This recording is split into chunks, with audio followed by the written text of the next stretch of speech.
Yeah, thanks for inviting me again. It's my third time in this series. I changed the title slightly. I might change it still after the discussion. And I will only occasionally use the PowerPoint slides when I quote at length. Otherwise, I try to focus on what's being said, so that you don't have to read and listen at the same time. This entire series has the topic of narratives, and originally narratives, biblical narratives, and analytic philosophy of religion. And the question we asked is there a way of knowing, of understanding God and the world that is best or differently achieved by narratives? And Eleanor Stump, who initiated this series, has this thesis that narratives convey the knowledge of persons in a different and irreducible way from discursive reasoning. And there are several reasons for this. Narratives evoke emotional and affective responses, like the heart has its reasons that the intellect does not understand. And narrative evoke intuitive, holistic understanding, which is different from being able to give reasons. In German, we have the distinction between erklären and verstehen, the explaining versus understanding debate. So there's different modes of reasoning. And in my first paper here on Job, I tried to back this up with some of recent psychology and neuroscience, that there really is this way of understanding the world which is based on pictures, narratives, metaphors, and especially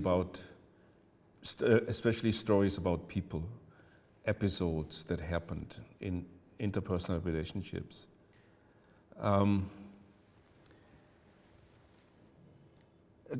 That's also a big theme in Kierkegaard's philosophy, and in today's paper I want to, at the end, make heavy use of Kierkegaard. And he famously said there is a big difference between the difficulty of understanding Hegel, which might be indicative of a lack of intellect or not, and the difficulty of understanding Abraham in his willingness to sacrifice Isaac. And what's the difference between the difficulty of understanding Hegel and the difficulty of understanding Abraham? He says in one case it's a lack of intellect, and in the other case it's a lack of imagination.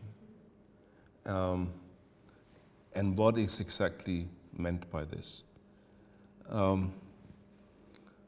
So in my first talk, I applied this to the problem of suffering, and the very intriguing sentence by Job that after the long sermon by God, he now says, I know you since I've seen you. He has developed a deep insight. And what kind of insight was that? It's not based on arguments, but on a dialogical, interpersonal relationship with God that happened at that moment.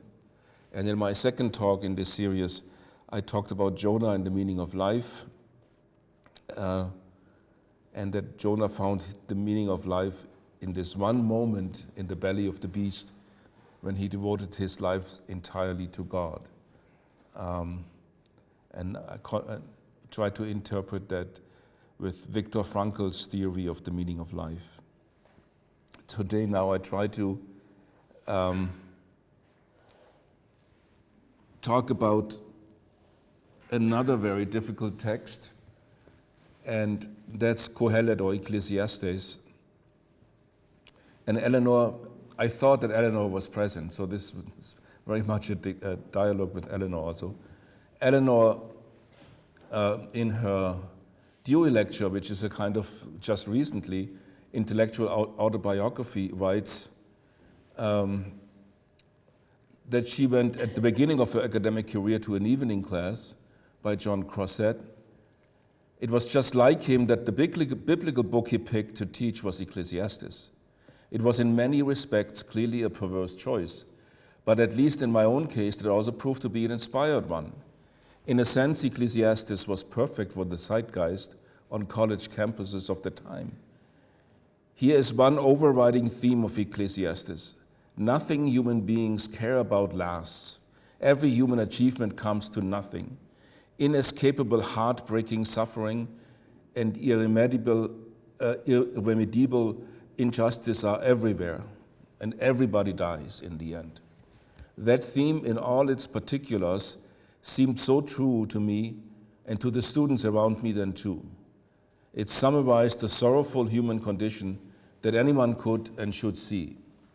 But paradoxically, Ecclesiastes also has a kind of counterpoint to that theme, which is encapsulated in the line, God has made everything beautiful in its time.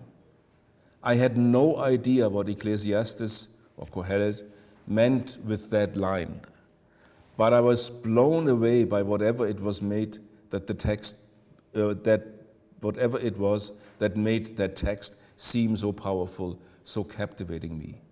From that time onwards, I never lost the desire to understand what I saw in the book of Ecclesiastes, the acknowledgement of unspeakable human suffering, paradoxically coupled with a countervailing reverence for the beauty in human lives. And she confesses that that riddle or mystery remained with her all her life, her academic life, and in the book that's coming out in Routledge, she has a chapter now on Ecclesiastes in which she presents her solution to that problem. And there she characterizes Qohelet as a narrative, or Ecclesiastes. And that's strange because it's often characterized as wisdom literature, one of the 7 wisdom books in the Septuaginta, the book of wisdom, Psalms, Proverbs, Song of Songs, Job, Sirach. There is a narrative in there, of course, the idea that someone who claims to be Solomon is reflecting on his life and sharing his life experience with the reader. Eleanor Stump claims now in this article that the book follows in a sequential order the autobiography of Qohelet, even if he's just a fictitious figure, telling us about his different attempts to find meaning in the world and how they ultimately failed, and how he then found meaning nevertheless in the end. And Stump's interpretation is this. We should see the book Qohelet not as a third-person presentation of putatively wise propositional truth about life, but rather as a narrative, and in fact as a first-person story of the narrator's inner life. As the book presents itself, it's a narration of the author's spiritual journey from a restless, defiantly depressive view of life to a place of quiet gladness. So understood, the book is not flat. Rather, it presents the author's wrestling with himself and through his wrestling, achieving spiritual peace. In this presentation, the book models the author's spiritual journey for the audience of the book. And by modeling it, it also invites the audience to share the journey, or at least to reach the journey's conclusion.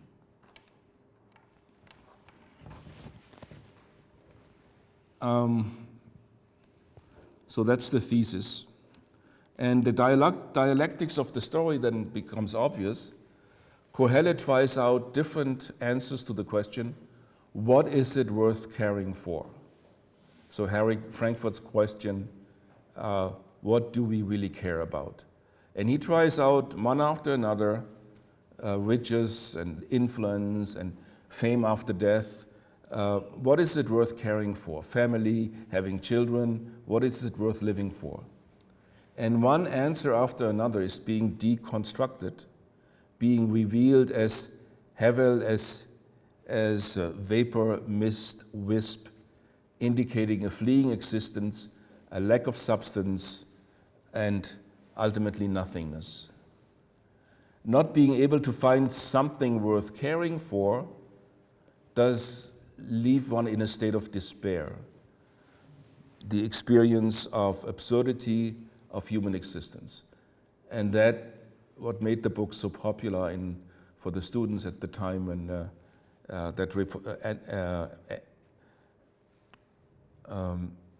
Eleanor reported of her early student years. So Qohelet, as so to speak, as an early Camus, le mythe de Sisyphe,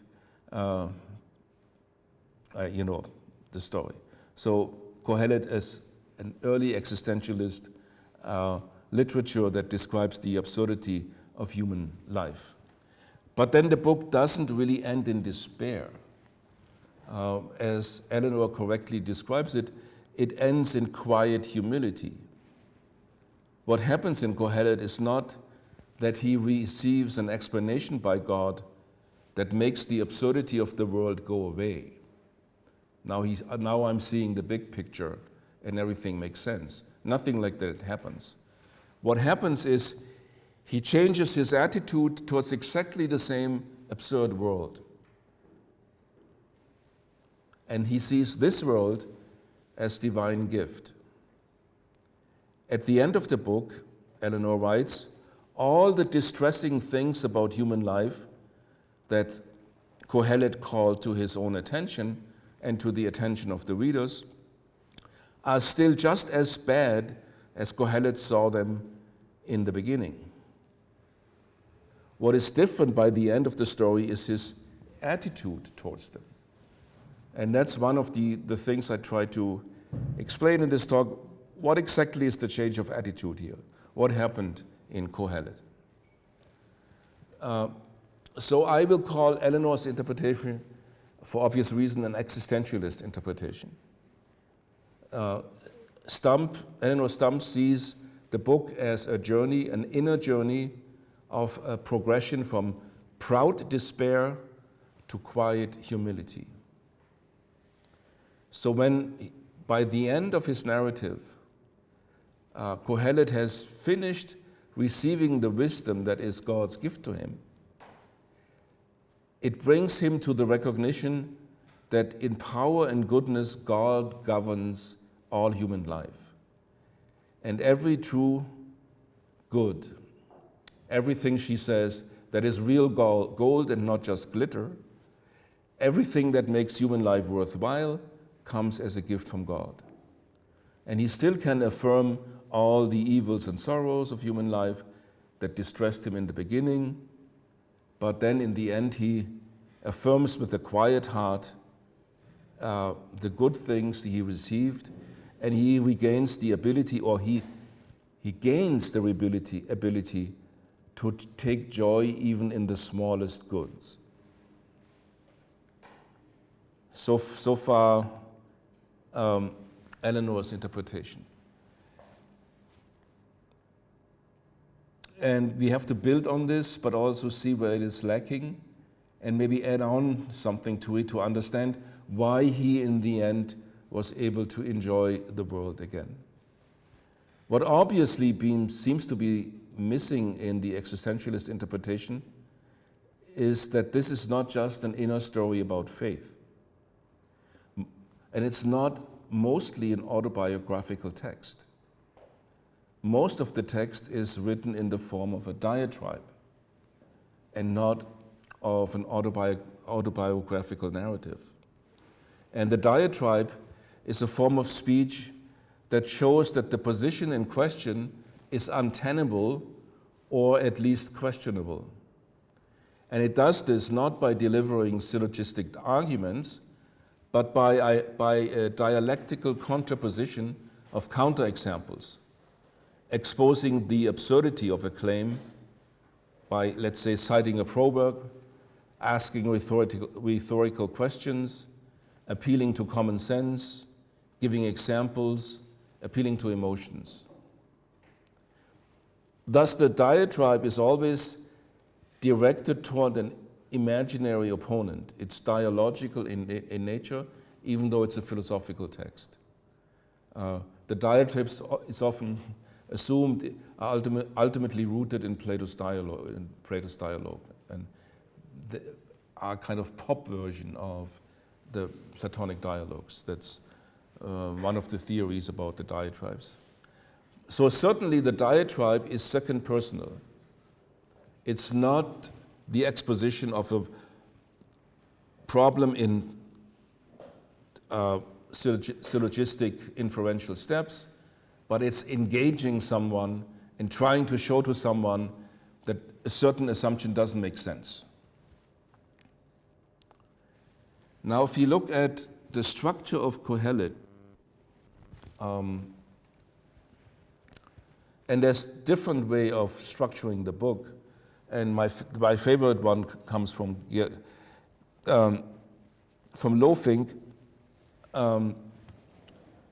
Old Testament scholar, and he sees the following structure. Of course, there's the frame at the end and the beginning. You're all familiar with that. Then he develops a cosmology. Everything repeats itself. An anthropology. And in the center, there is a critique of society, a critique of religion, again, a critique of society, a critique of ideology, which is basically the wisdom tradition. He takes several of the claims of the traditional wisdom literature and basically shows that they are absurd and don't make sense. And in the end, it ends in an ethics. So it's a philosophical text in that sense. But the thrust is a critique of religion and a critique of society.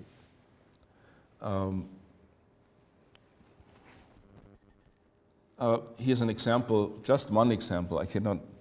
I assume that you are familiar with the text anyway. So, a man may father 100 children and live for many years, yet no matter how long he lives, if he is unsatisfied with his prosperity and does not even receive a proper burial, I say that the stillborn child is better off than he. For a stillborn child enters in futility and departs in darkness, and his name is shrouded in obscurity. The child, though neither seeing the sun or knowing anything, has more rest than that man, even if he lives 1,000 years twice over, but fails to enjoy his prosperity. Does not all go to the same place?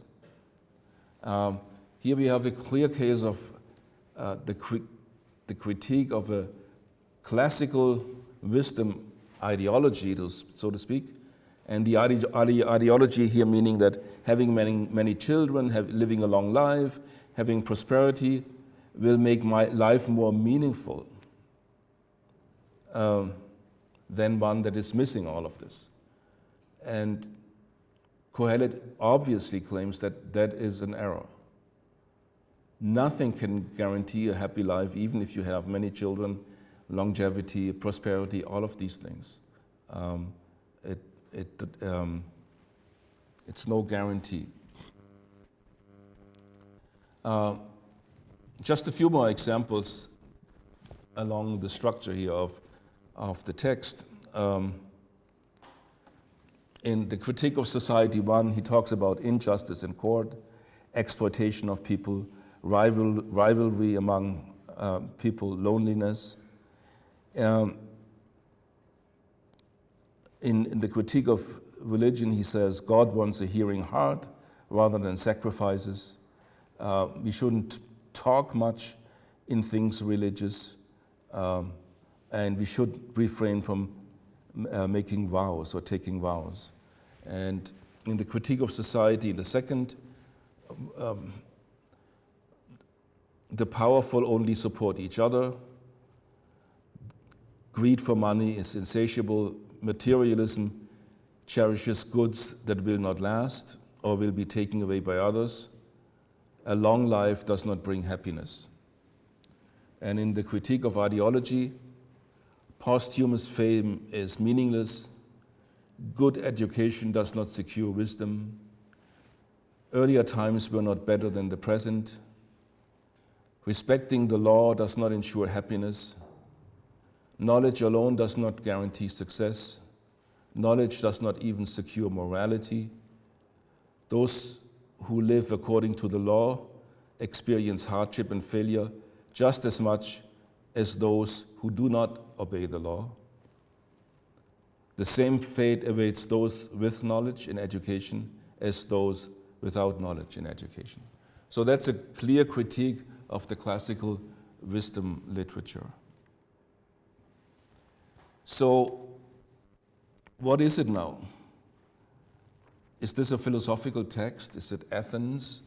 Qohelet was most likely written in the Hellenistic period, early Hellenistic period, and where there was at least a popular version of Hellenistic philosophy probably already present in Jewish culture. The Jewish elite had some Greek education, not primarily Plato and Aristotle, but Cynicism, Stoicism, and the Skeptics, popular philosophy of Greek enlightenment of the individual, enlightenment of an individual that can use their own reasoning to question the authorities in society and religion.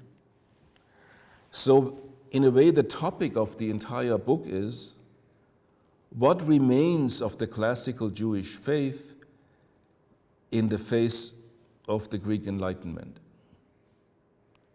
But it is presented to us as an inner dialogue of Qohelet with his society and religion, a dialogue that, like a Platonic dialogue, wants to find the true meaning of something by challenging and dismissing answers that cannot fully convince. So is this then Athens undermining Jerusalem? Even the style, the diatribe, is clearly borrowed from the Greek tradition. As I said before, ultimately the Platonic dialogues are the role models of the philosophical diatribe. But even more so here, the Hellenistic philosophies like Cynicism. And for the Cynics, the goal of human life is mental clarity by freeing us from typhos. And typhos is smoke. Everything is just smoke. That is the center of the Cynic's philosophy. You become mentally clear by seeing that what most people believe in and trust in and build their life on is simply smoke. So there's already a direct connection there between the Cynic tradition and the Greek tradition and the Jewish tradition here. The parallel to Qohelet is obvious. Smoke is false belief that gives a false sense of security. The Cynic rejects the conventional values like money, power, influence. All of this is mere smoke, mere typhos. And they advocated an aesthetic lifestyle in the pursuit of higher goods. The Cynics, very much like Montaigne in his autobiographical text, lived in many respects what Kierkegaard calls the first movement of faith, namely the acknowledgement of the absurdity of the human condition and the infinite resignation that comes from this and the pursuit of higher goods that also comes from it. But to sum up to this point, Qohelet did not experience all this in his own life. This is not entirely an autobiography. He states that he observed all these things in society and religious practice. It is, to a certain extent, a critique of the belief that a good life can be secured by living in a certain way, the way that the old wisdom tradition and traditional religion recommend. The book is thus a radical critique of society and religion of his time. Mary Mills, in her excellent book, Reading Ecclesiastes, a literary and cultural exegesis, characterizes the book, and I quote, it's at the end, Ecclesiastes is a work of autobiographical fiction which produces a critique of aspects of the social and religious worldview of its time. In this context, the book recounts the thoughts of a self who provides a social commentary on his own society. And I couldn't agree more. I think that's the interpretation that makes a lot of sense.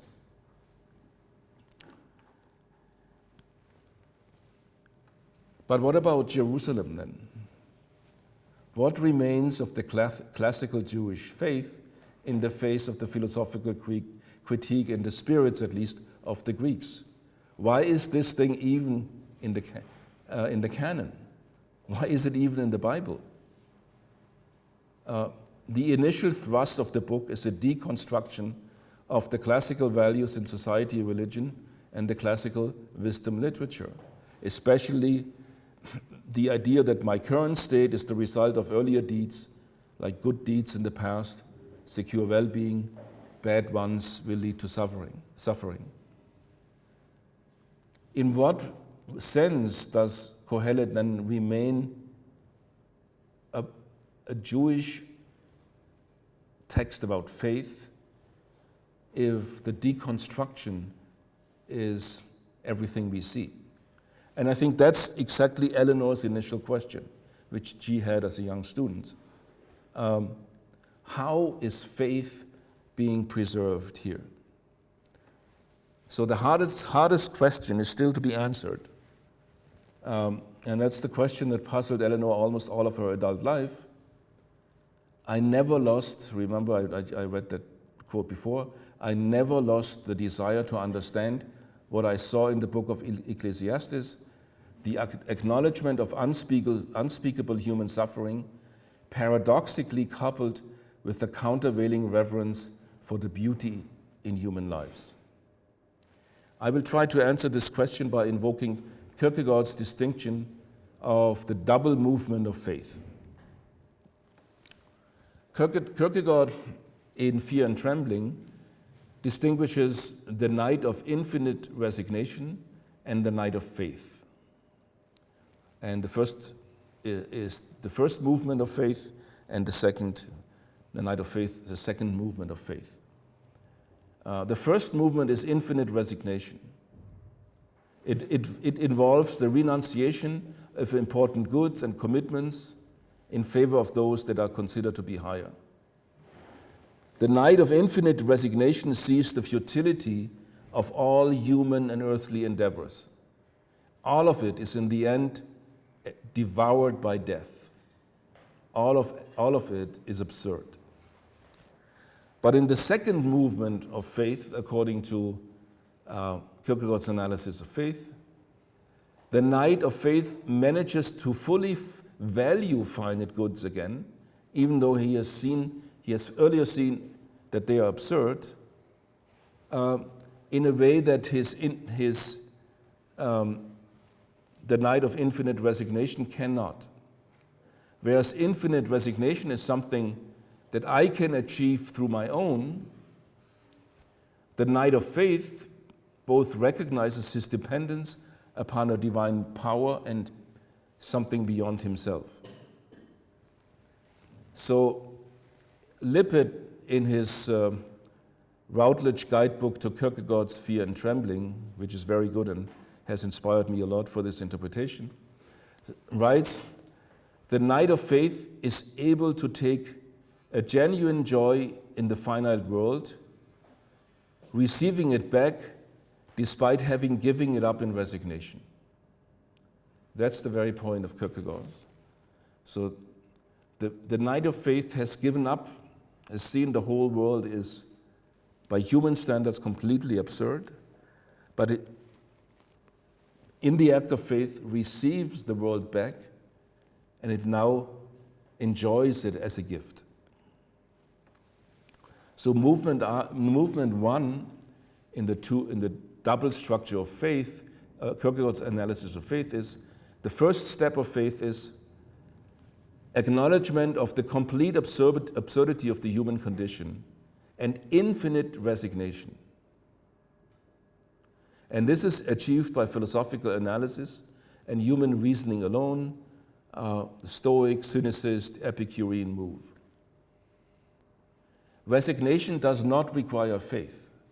For what I win in resignation, Kierkegaard writes, is my eternal consciousness. And that is a purely philosophical movement, which I venture upon when necessary, which I can discipline myself into doing. Through resignation, I renounce everything. This movement is one I do by myself. And when I do not do it, it's because I'm cowardly and weak, Kierkegaard writes. The second movement in the development of faith is the recognition of divine power beyond myself and trust in God, even though everything seems absurd from the human perspective. And this, he claims, enables me to recapture the experience of earthly pleasures, not in a superficial or hedonistic way, but in a deep way. This is a change of attitude, which answers the question that Eleanor asked in the beginning.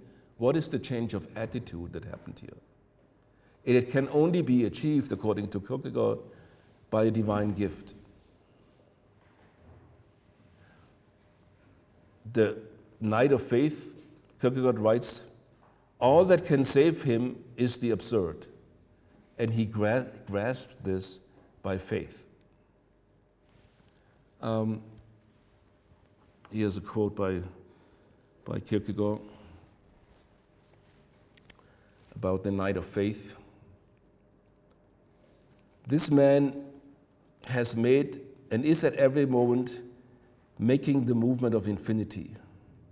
He drains in infinite resignation the deep sorrows of existence. He knows the bliss of infinity.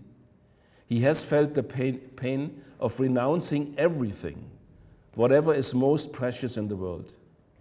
And yet to him, finitude tastes just as good as to the one who has never known anything higher. The whole earthly form he presents is a new creation on the strength of the absurd. He resigned everything infinitely and then took back everything on the strength of the absurd. He's continually making the movement of infinity, but he makes it with such accuracy and poise that he is continually getting finitude out of it. And I think this is exactly the way in which we can recover Jerusalem in the story. Remember that for Kierkegaard, the second movement of faith is the recognition of a divine power beyond oneself and trust in God, in the face of the absurd. By this faith, the cynicism is overcome. And as Stump wrote, by the end of the narrative, Qohelet has received wisdom as a gift by God. And so he can still affirm the evils and sorrows of human life that distressed him earlier, but he affirms them with a quiet heart and with the ability to take joy even in the small goods of life. So in the end, it's Athens and Jerusalem in the text. Athens, that is Qohelet's deconstructing diatribe, being Kierkegaard's first movement of faith, destruction of all earthly vanities.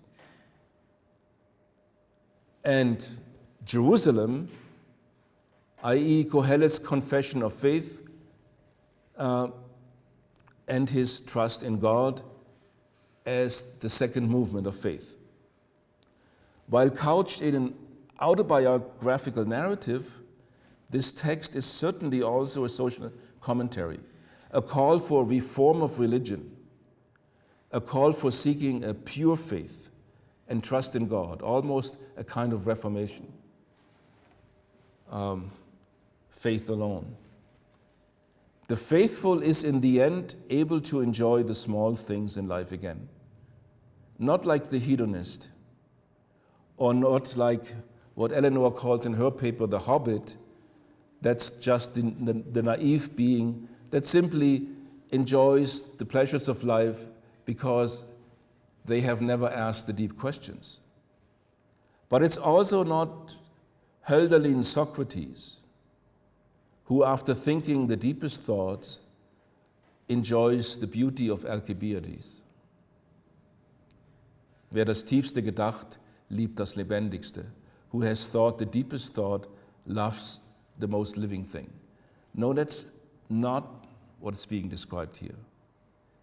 He who takes refuge in the Lord and accepts the world as an undeserved gift, as divine gift, can then enjoy the simple everyday pleasures with gratitude and in humility. Thank you very much.